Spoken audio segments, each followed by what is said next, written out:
Senator Ben Nelson, Democrat, voted yes for cloture on the Grand Compromise Tuesday. Today, he changed his vote, and a nation should be grateful.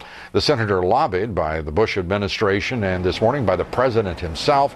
He still voted no. Senator Ben Nelson joins us tonight from Capitol Hill. Good to have you with us, Senator. Thank you, Lou. It's good to be with you. This vote,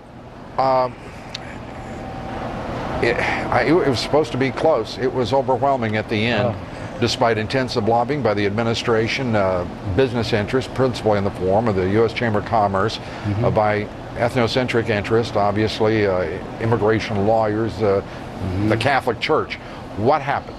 Well, I think people began to look at this bill and said, now it's not good to kill a bill that had so much time worked on it, but it would have been worse to enact the law than it was to kill the bill. The bill was so bad by the time they were looking at it, you couldn't resuscitate it. You're a Democrat. Does your leadership, Senator Harry Reid, the President of the United States, do they have such low regard for the intellect of U.S. senators that they would actually say that, as they did, it became a mantra? A bad bill is better than no bill? Yeah, that was breathtaking. I think Americans had to be nauseated to hear such nonsense. I think what they meant is that there were some good things in this and there were some bad things, but in my opinion, the bad things just outperformed the good things in this bill, and that's why you couldn't enact it. It was about amnesty first instead of border security first, and it started out that way and it continued that way, and everything that they tried to do to make it better,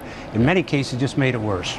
Inadvertently, I think, perhaps I'm being unfair to the Senate leadership and certainly this president, I think inadvertently a lot of facts got out to the American people. The fact that it would only constrain 25% of illegal immigration. Absolutely. It would double legal immigration into this country. It would be $2.6 trillion in retirement costs when this group of amnesty beneficiaries retired. It was overwhelming. How in the world can we make it any clearer to our elected representatives and the American people have over the last number of weeks that these borders must be secured, these ports must be secured, and existing immigration laws enforced? Well, that's why we've got an opportunity to do that. We need to make sure that people understand, both in Congress and across the country, that we've got to secure the border. You've got to have border enforcement.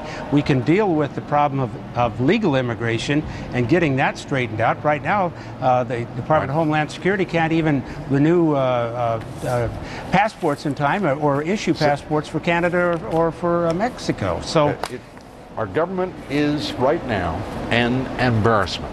The U.S. Senate in its vote today, including yours, went a ways in improving that regard, and we appreciate you being here, Senator. Well, it's my pleasure, Lou, and keep up the fight. It's a good one. And if I can help you and Congressman Gutierrez, you just let me know. You got a deal. All right. We'll caucus immediately. There you go. Well, not immediately. We wait till you get back from recess. Okay. Senator Ben Nelson, thank you. Up next,